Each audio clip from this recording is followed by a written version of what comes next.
This is the Cruise FM Out of Tune podcast. Here is Stacey and Curtis. Okay, it is episode 10 of the Out of Tune podcast. My name is Stacey. This is Curtis. And we like to talk about things from the old days, but not in that way. More reminiscent of Saskatoon growing up as a child of the 80s and 90s. We try to connect the two. And I don't want to say old days because I don't want to say it. I do probably say it a lot, but it's just, living the good times. And as I describe it, it does sound like the old days, It's hard. It's hard to turn it off. I just came from Starbucks across the street and remembered how it used to be in A&W. Oh my God, you're right. When I was a youngin', I would sit in here. There was probably like 10 tables, and it was cool. So you're like right in the heart of downtown. I completely forgot about that. Wow. Let's go back and redo that episode where we talk about things... Businesses lost, that weren't downtown, and there was a downtown taco place too. Remember, just like down the street from us. Ooh, the Taco Bell Dairy Queen combo. Yes, and it was always dark in there, and it was amazing. And you go get tacos as a teenager. You get teenage tacos, and then have some Blizzard for dessert.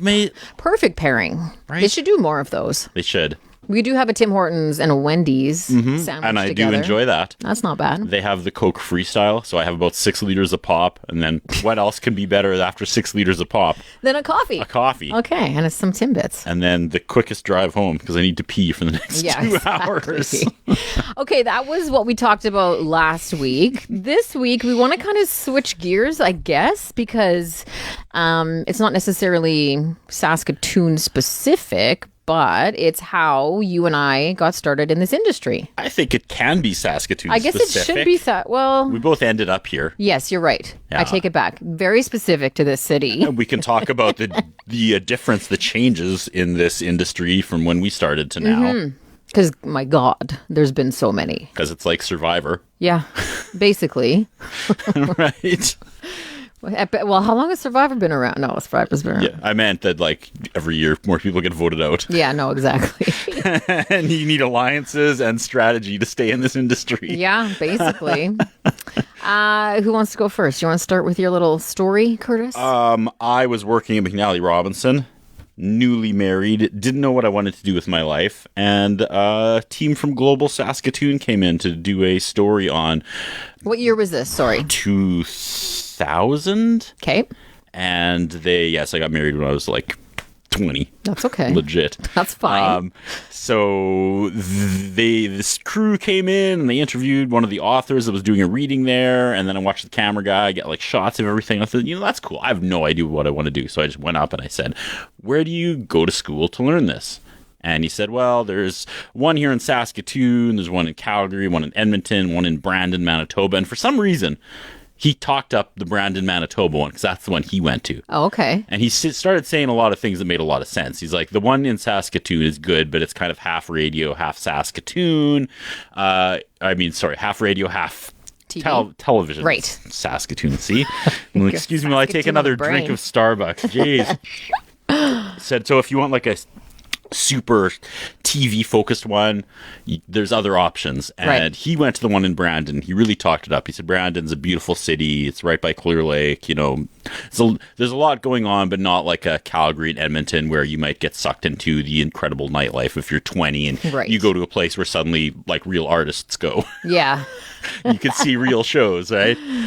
So my wife and I chatted. I was like, I think we could do Brandon. So we drove to Brandon. It was beautiful. And we moved there, and I got accepted into the amazing Assiniboine Community College broadcast. It's like an award winning for a community college. It's done very well over the years. They've kicked out a lot of really good students. You're really selling me on this, Curtis. I think I might go to Brandon too. Right? It's probably time. And so, I started the fall of 2001, and our third day, I think, was 9/11. So we're learning about how media and reporters react in real time to tragedy. And the plan was we were going to stay there for the 2-year course and continue. I was going to stay for a third year because they also have an amazing firefighting college out there. That's kind of attached What to don't they ACC, have? right? So the plan was to do 2 years of media, and I just wanted to be a camera person. That's it. Then do the firefighters, and then go to Winnipeg and keep going that way. Mm-hmm. And after the first year of school, a full-time shooter's position here at Global Saskatoon opened up, and my teachers were like, "We know you're from Saskatoon. You probably want to go back." I was like, "Well, I don't," but they're like, "We put in a good word. Oh, wow. Apply. Yeah. Maybe with all of us pushing, we can get you a full-time job placement," which at the time was pretty tough. Right. I mean, it's impossible today, but Totally. back in 2002, it was kind of tough. And I drove back. I remember it was like the hottest day in July, and our little Hyundai didn't have AC, and we drove Amazing. like 7 hours on the single lane Oh, back in the day, God. back to hit this interview that was like 5 minutes. And Yeah. the lovely woman from Global that hired me on the spot as she was gardening, she's like, "When can you start?" I said, She was gardening? Yeah. And like you had an this. interview while she was gardening. Shout out Lisa Ford. Yeah, Lisa amazing. Ford. Right? Oh, wow. I went to her house, and she was just like puttering around in the front yard.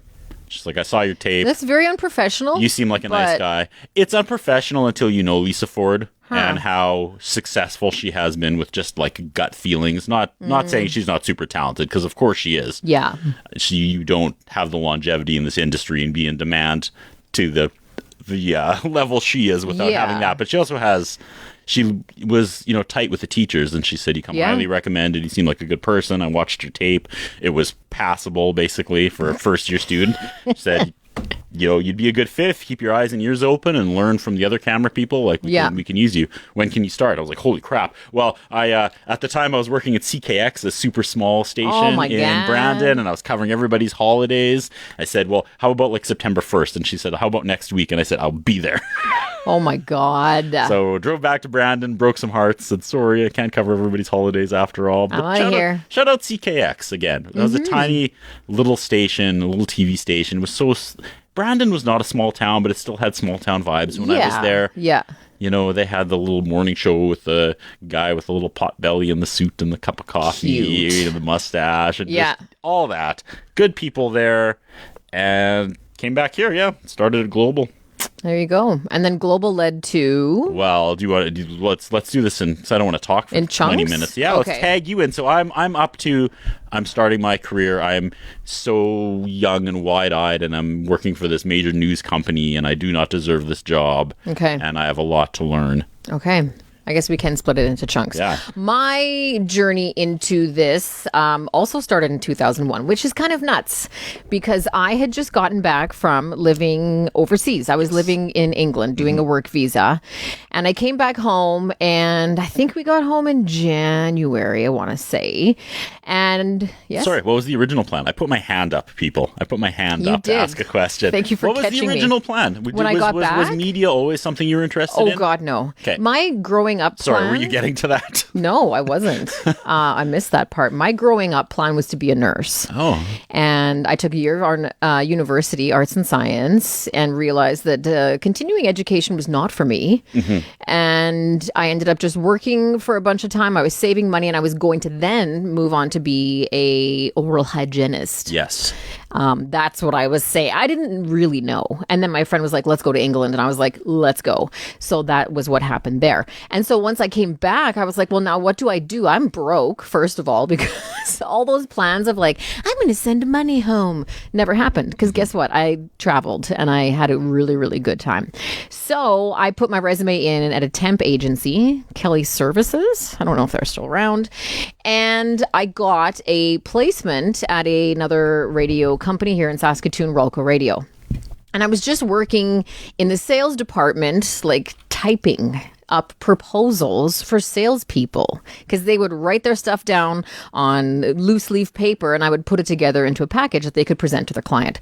So I worked there as a temp. They hired me on permanently. And then I ended up moving to promotions and marketing, which is the giveaways, the fun stuff, right? The contests that you hear on the radio. I worked there for a little bit.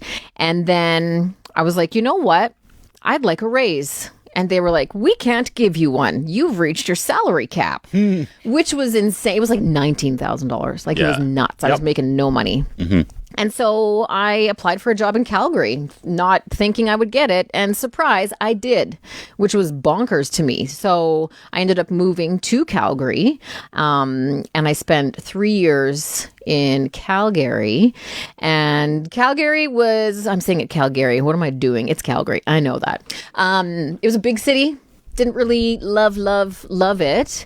And then found out that Saskatoon was getting a new radio license, a brand new radio station. And being in promotions and marketing, I was like, oh my God, if I could be a part of the start of a radio station here in Saskatoon, that would be killer. And I ended up getting the job. What was that station? Wired 96.3. Hell yeah, it was. It was. And the so ghosts of that station, that experience I just still got goosebumps. echo through this building. I have Stacey. been in this building in a few different ways since 2004. Amazing. That is when we got hired to start the station. We had some very weird delays. I don't know if a lot of people know that, but there were some significant delays. We got hired in November and had planned to launch in like December, but we didn't go on the air until April of the next year. But that did allow for Santa FM. Oh boy, we birthed that bad boy after a long pregnancy. We planned it for so long. It was so cool. It got a lot of attention. And then we launched Wired. I forget what the day was, April 22nd, I want to say, something like that, of 2008. 7, 8. Something like that. Yeah. Around there. And so that is how I came back to Saskatoon. And then I worked at Wired for a bunch of years, for 3 years, I think. And then all of a sudden I had a little bit of a midlife crisis. I was like, I don't have 28.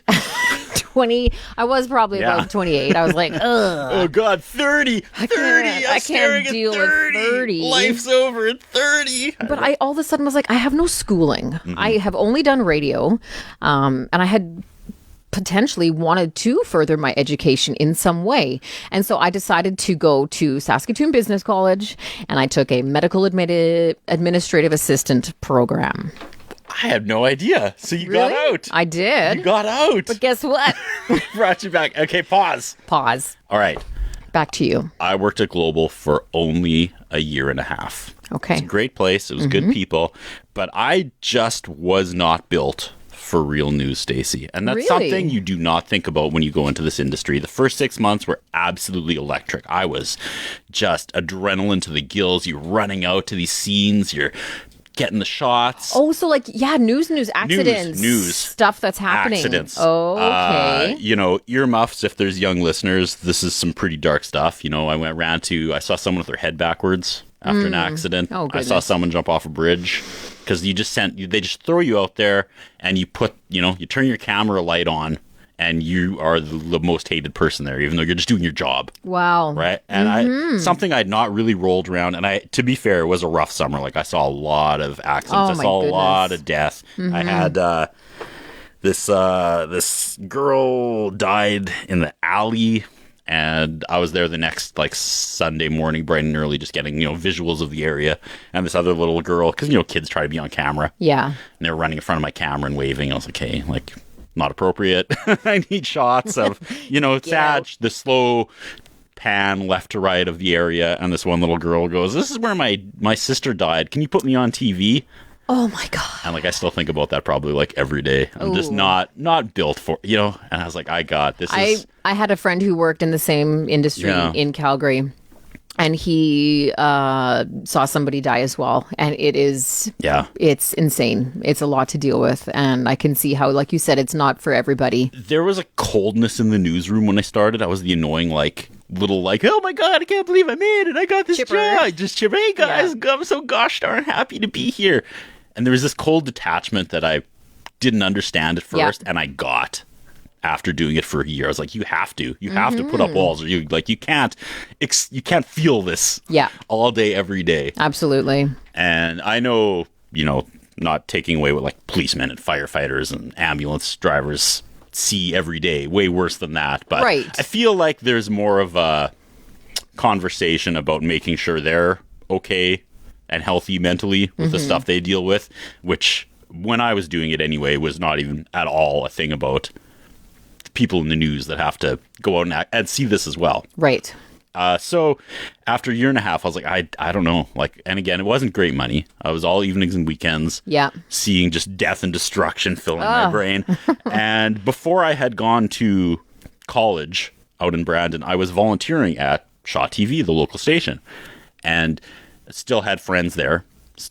Was like, friends with the on-air people, right. The Jackie Kripkes, the Simon Hyatts. There's another gentleman who was doing the sports segment at the time, and he was from Brandon, so we kept crossing paths. Oh, nice. Like, I stayed at his house one time when I was kind of going back and forth, and he was moving back to Brandon, and he said, hey, they're hiring a part-time camera guy over at Shaw TV. You should, if you really want to get out, like, it's a start. Yeah. And so I went back over there and I was like, hey, pals, remember me? I would love to come be your shooter. And they're like, oh my God, please come back. Like, it would be so much fun to work with you. I said, okay. So that was my exit plan. I was going to go do community news. Right. The first time I tuned into the Shaw TV show, like, I had just seen, like, a vehicular homicide. I had just shot that. And then I tuned into the Shaw TV news and Morag McPherson was like, oh my God. Broadway has new planter pots. Come see all the colors from blue to yellow up and down Broadway. I was like, this is where I want to be. This is what I need now. This is the stories. I still love this industry. I still love my job. I just need to detox from misery. Yeah. I want to go do community TV. And the pay was surprisingly really good. Oh. I have no idea. That's good. To this day, how much money I made working for community television at Shaw TV is criminal when I see other people in the industry. And I mean, that's obviously because it had the backing of a huge media conglomerate. Yes. Conglomeracy. Conglomerate? Yes. Conglomeration. So I was all ready to start like that following week. I'd given my notice at Global. I was going to be a part-time shooter basically across the street at Shaw TV. And then I think his name was Derek, the sports guy from back and forth from Brandon. He was also, like I said, he was leaving. And then the boss at the time said, people seem to like you here. Everybody's excited you're coming. And this part-time shooter role, how would you like to be a full-time shooter / sports reporter? Like, you know how to report, right? And I looked this poor man, Jim Maddern, dead in the eye across from his table. I said, I absolutely know how to do on-air stuff. Nice. And so I got that job and I became a full-time employee. And to say my early reporting sucked, Stacey, would be an absolute understatement. You know what? They always do. I should have got fired 100 times over. And there's a small handful of people who literally saved my job that first year because I locked onto these people who could do interviews. Right. Because I could not. So I would show up and I would be like, what is going on today? So shout out like Haven Cito from the Chinese Martial Arts Academy, Mike Jenkins, former Blades, whatever. Right. Tara McGuire. Now, I can't remember what her maiden name was that used to be at the U of S. Mm-hmm. Our own Zoe Vassos' dad, Hugh Vassos. Just these all-stars that would be like, oh, you pathetic puppy. Come talk to me. I'll help you fill 5 minutes. And then my segments were great because I would interview these people all the time that could pull it off. Right. Good for you, though, for leading with a lie, but then, actually like growing and changing and learning in a process that allowed you to still be like you were literally changing and getting better. In real time, on television for everyone to laugh at. And there's so many lost opportunities from back in 2004, 2005. I'm sure you've seen the videos.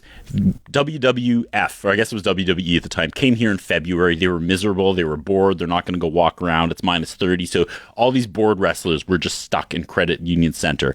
And this was back when they were way media friendlier, and some guy that booked the show in Saskatoon said, hey, you want to come do some interviews? So it's like my third week on the job, and I go in there and all these bored, like world champion, like top caliber wrestlers are coming in, just sitting in this chair across from me, and I'm interviewing them on like my third week, and I don't know how to do interviews. Is that when you interviewed Brock Lesnar? Yes, and I made him laugh because I think he just thought I was so sad. And bless their heart, it's 2004. There's no YouTube. No. They're like, no one is ever going to see this. Yes, they are. And guess what? They're all posted now. But it also keeps me humble because people are like, you interviewed Brock Lesnar? Yeah. I said, I absolutely did. Yeah. probably the worst interview he ever did. So you can watch them, and I'm just like, and I would give my left arm to be able to interview that collection of amazing, like Rey Mysterio Jr. and JBL and The Big Show. And I wouldn't say I blew it. I did as good as I could at the time. Exactly. But they are the most basic questions. Like, wow, how did you get involved in wrestling? Which is ironic because we're doing how did you get involved in the media. But yeah, that's fun. so from sports, I went to A&E there, and that was really when I took off. I really figured it out right at the end of my 2-year sports run, and I had the best time of my life. For that decade I was there. Yeah, Stacey, it was so much fun. And we started kind of intersecting. Yeah, you and I... Let's get caught up, because I was there until... I mean, the glory days of Shaw were probably when Wired was just starting, like 2008, 2009, 2010, 2011. Yeah. We were hitting our stride, man. That is when there was a bit of a recession, so people were staying home more, and they were watching video on demand. Right. So we had at Shaw this giant library of movies that you could just like rent on demand, and we were getting raises and our stocks were going through the roof, and we could do no wrong, Stacey. Those were good times. And our channel was killing it. We did the 2007 Junos. Just an incredible time. What an incredible time. Just so Saskatoon focused and telling good stories and getting these breaks. You know, I interviewed Jared Leto in his little trailer when his band came here. I sat down with the vodka guy from Ghostbusters, Dan Aykroyd. Oh yeah. Interviewed Kevin Smith back before you could just like talk to him on the street. Back when he was like chubby and angry. Yeah. I got that Kevin Smith. Oh my God. Not a lot of people got that Kevin Smith. Amazing. Okay, tag back in. I just want to say it's also amazing to hear somebody who loves their job. Like you spent a decade loving your job. I woke up. That's great. I woke up every day, honest to God, being like, I can't wait to go to work today. Amazing. I worked with the best people. I mean, you know, shout out Eric and Jay and Ann and Simon and Jackie and Aveline and Ann Perry. Just could not wait. Dean Pozlowski. Could not wait to go to work every day. We made amazing things. We did so much with that little channel that nobody expected. Just, so cool. a gift. Okay, tagging back in, I believe that I said I decided to go to Saskatoon Business College after thinking, my God, I have no education, and got my certificate. And also, too, like going to Saskatoon Business College was so weird because I had worked in an office environment for a bunch of years, and then you go to that school and they teach you assuming you've never. So I would say like 95% of the curriculum I knew, and 5% was new. So it was a total like cakewalk kind of thing. Anyway, from there, I ended up getting a job with the Children's Wish Foundation, which is now Make-A-Wish here in Saskatoon. And I was a wish granter. I got to grant the wishes of the sick children who had come through the program. And that was an incredibly rewarding job. It was so incredibly cool to meet these families and, you know, see what they'd gone through with the struggles and grant these wishes and make these kids so happy. It was really, really cool. While I was doing that job, I still was coming into the radio station at Wired because I was the station voice of Wired. I was like the Wired 96, that girl. So I was always coming in and talking to my old boss and my coworkers. Like it was like I never left, even though I worked somewhere else. And then fast forward to 2000, I want to say 11-ish. Change was in the air. A change was afoot, and Wired was on its way out. And my boss, I should say my boss, the guy who signed my timesheet, was like, you know, would you ever think of doing on air? And I was like, you're crazy. No. And he's like, no, I think it would really work. And this is a shout out to Andy Ross. Like he literally gave me my on air break. This is mind blowing to me. I had no idea this was your origin story. Really? I thought you had been, I thought you woke up when you were young and were oh like, my God, I have this gift. No. I'm going to get on the radio. And you've just been on the radio like your whole life in some form. Wow, that is the farthest Because I knew thing. you worked from other companies before coming here, and I assumed it was on an on-air role. No, not even close. That's crazy. And that's why that was so daunting because he's like, no, I think you could do it. Do you want to do middays on Cruise FM? And I was like, again, you're crazy. I don't think so. And he's like, think about it. And so I did. And I was like, oh my God, when am I ever going to be presented with this opportunity?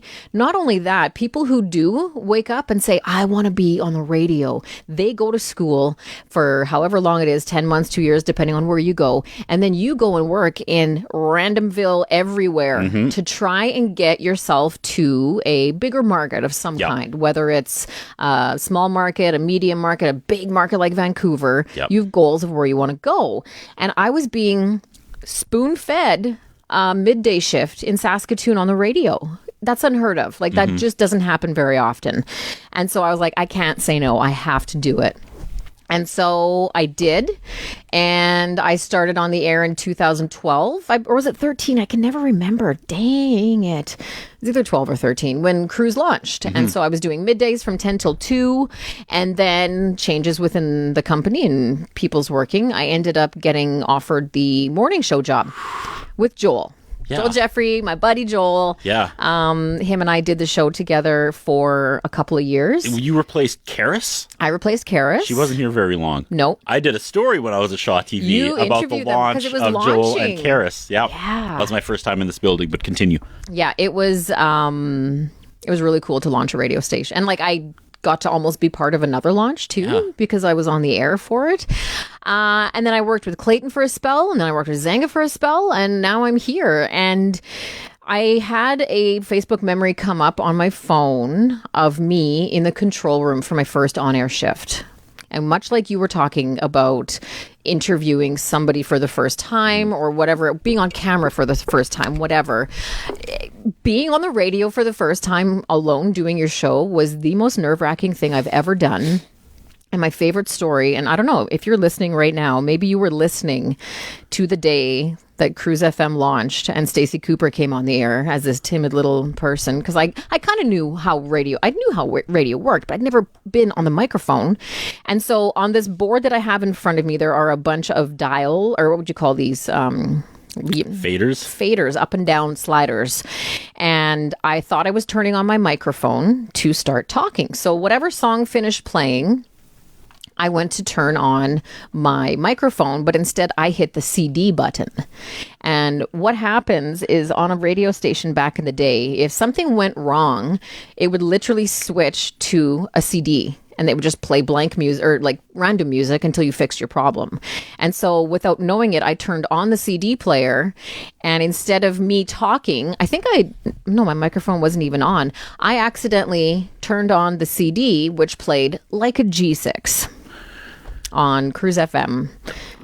Let's wake people up. I don't even know if it was like my first break or second break, and I had no clue what happened. Like this is the first time I'm touching this board. Help me, please. All these people come running in. They're like, "What are you doing? Why are you playing that song?" No. And I'm like, "I don't know anything right now." What do? It was terrible. And then, like you said too, looking back on your first interviews, if I look back to those first shows or the first commercials that I would have voiced, my God, the confidence you gain, obviously, after years in any kind of industry is just so valuable, because I'm doing the same thing I was doing then, but man, you just sound so squeaky clean, brand new. It's insane to look back on it. So I had that memory pop up of that first day on air, and I've been in radio for 25 years. Which is mind-blowing. It's a quarter of a century for somebody who never intended to. And that's what always, it makes me grateful, because I have been able to be in this industry for as long as I have. It's a very contentious industry, in case you didn't know.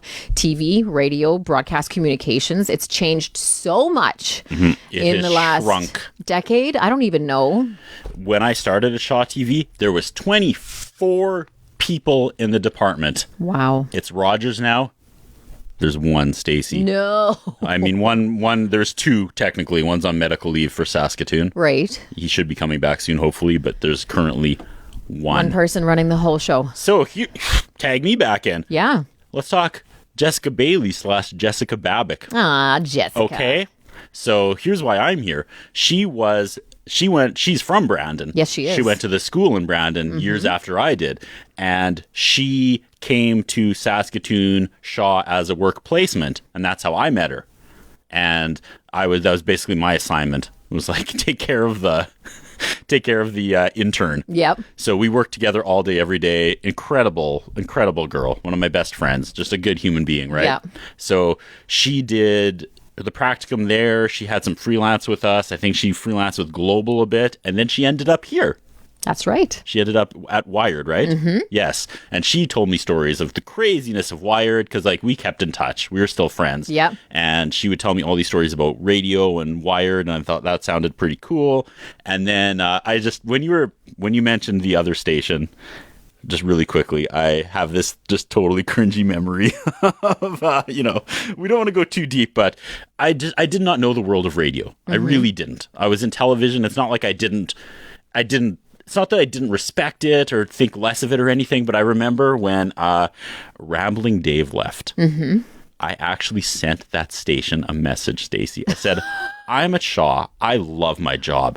However, that might be the one job I would consider. And I'm sure I worded it better than that. Was this an email or a letter? This was an email. Okay. And I just think now that I'm in radio and I see the demand and the hustle and not the backstabbing, but how hard people work to get morning show positions. And there's this asshole Here's you.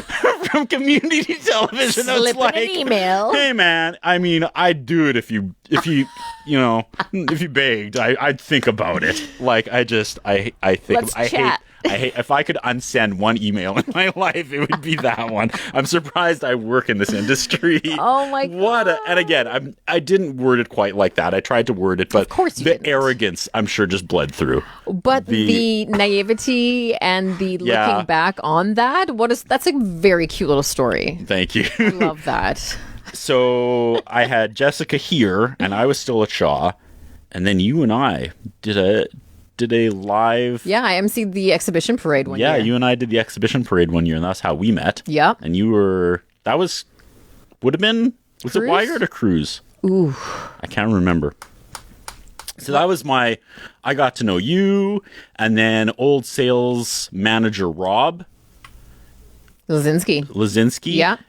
You guys needed some video work done. This was 2013, and Jessica brought my name up because that was what I did. So I came in here and I met with Rob, and we storyboarded this thing, and I put together this promotional video for 96.3 Cruise FM. Yes, I remember that. And then things were changing at Shaw, and the CRTC was breathing down their neck, and we were losing so many viewers to Netflix. It just wasn't a good time. Mm-hmm. Nobody really knew what was going on. People were losing their jobs. There was huge cuts, and this opportunity came up here. I was complaining to Jessica one day about, I'm not feeling the job. Everything I like doing is slowly, going away. Mm-hmm. And she said, we're hiring a writer here. If you want to come work with me.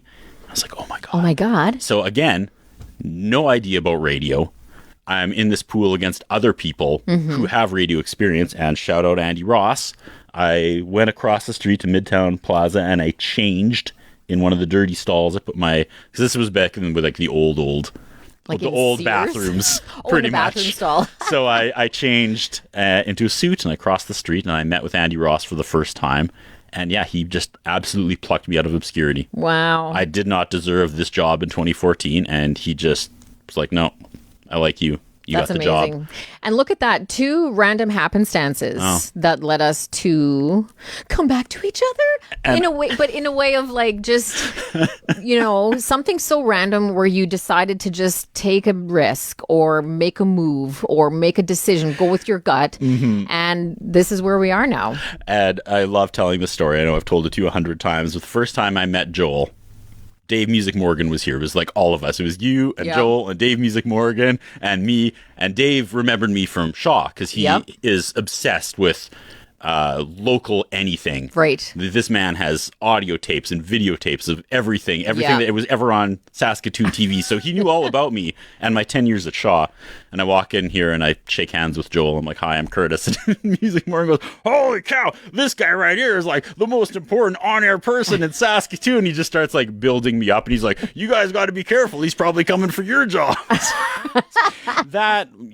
Off to a great start. Amazing. With Joel, right? Great foot. He just side-eyed me. I was like, well, this guy does not like me. does not trust me. Yeah, but to get that kind of endorsement from Dave Music Morgan, Well, come on. Yeah, his heart was in the right place, but I'm like, course. can you not now? can you not make enemies with me like for the first day here Yeah. across? Zip it. I do not Music want to come Morgan. in feeling like I'm a big deal because I'm not in this world at all. Oh, that is so funny. Yeah. Amazing. Good times. That is such an interesting, like, I didn't know your backstory either. And it's crazy how much change, like, the industry itself has had, but like just roles of your own as well. Like I said, I was a promotions assistant, Yeah. I was a promotions director. And then I moved to on air, like just taking those little. And I've never thought that I had any of that kind of advice to give to people, you know, when it's like, no, just take a risk, try something, do it. I'm not that kind of person usually. I'm a very reserved person. I like to think things through for months on end before I make any kind of big change. And doing that, like when I said, yeah, like I'll do an on-air shift, I had no clue what I was doing. I knew the basis, but when people give you a chance, Andy Ross, it can lead to such great things.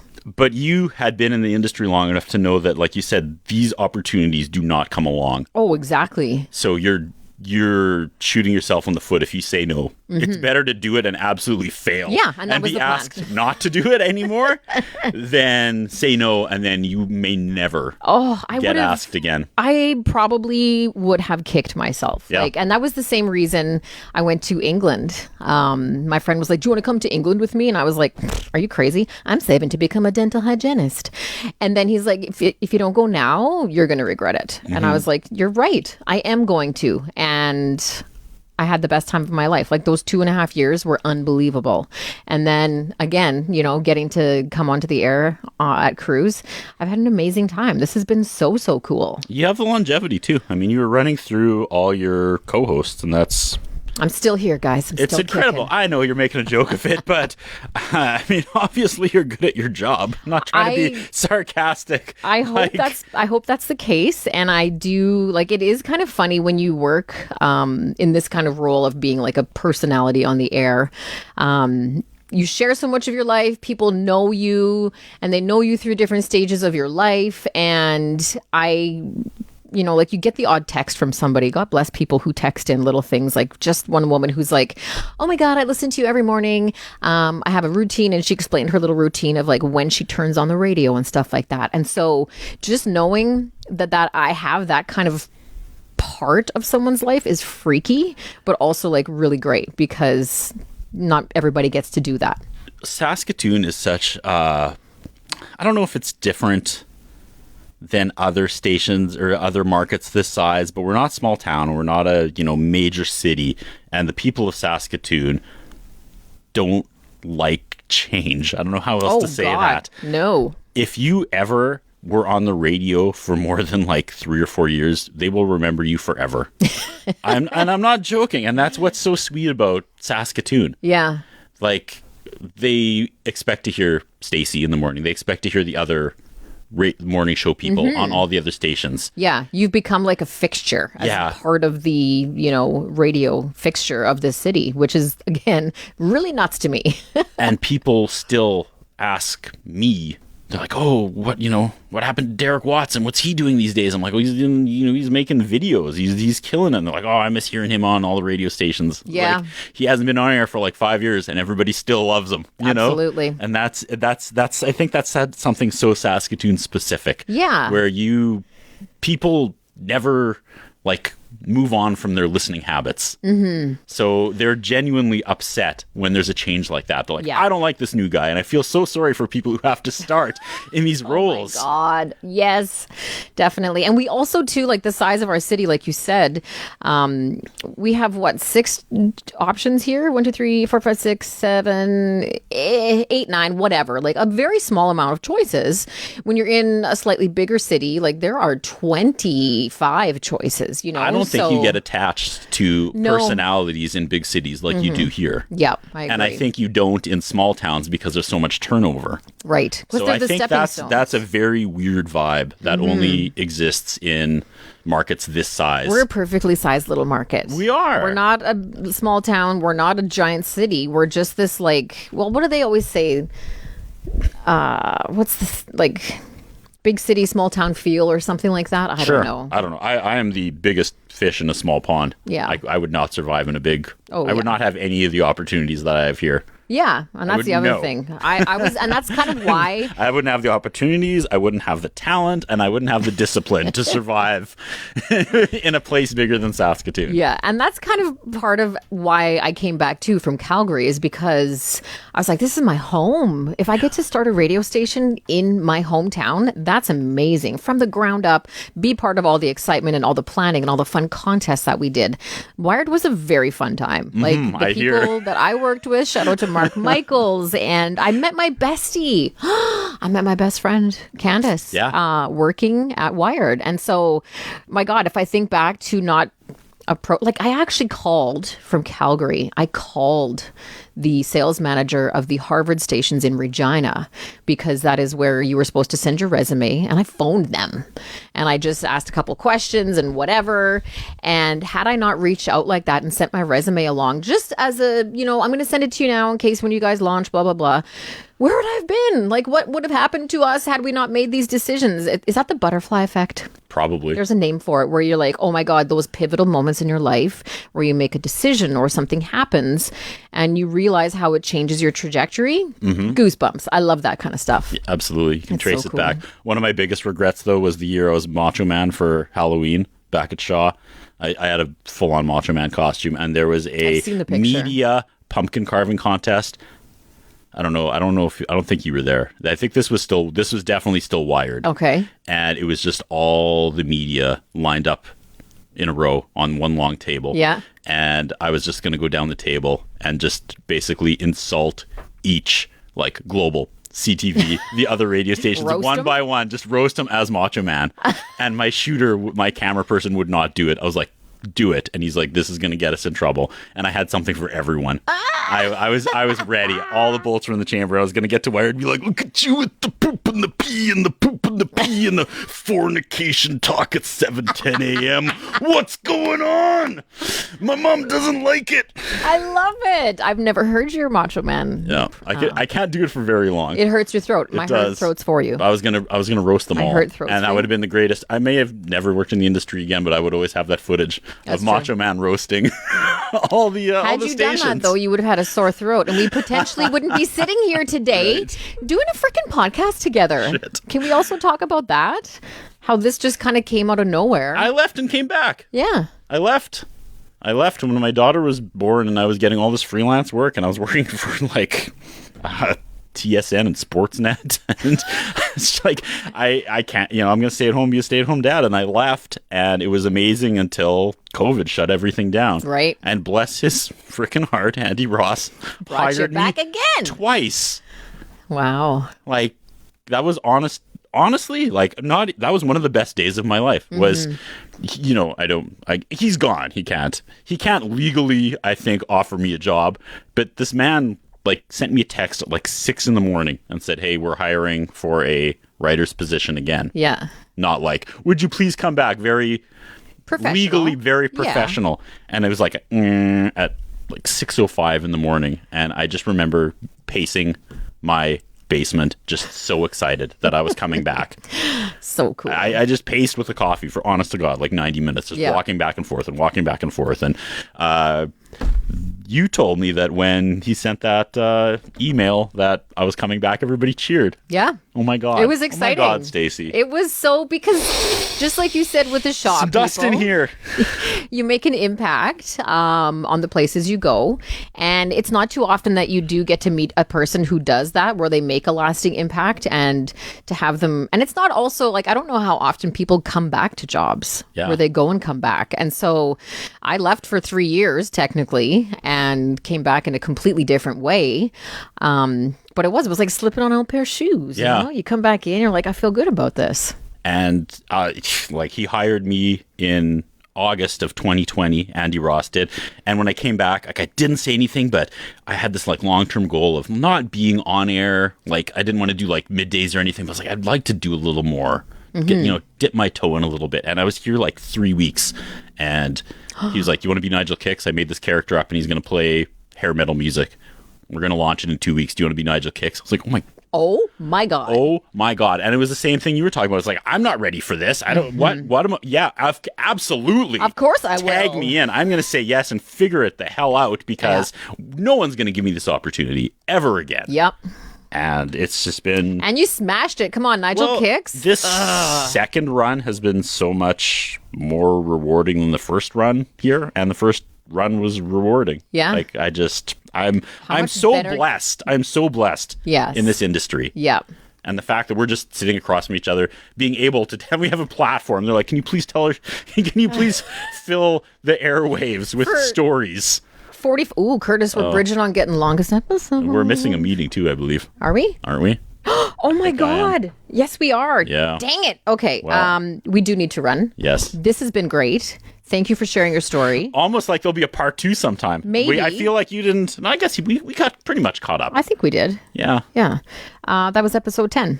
It's been a slice. We have a meeting. We're late. We have to go, yes. We're in demand. Thanks for listening to the Cruise FM Out of Tune podcast. Check back for new episodes wherever you get your podcasts or at cruisefm.com.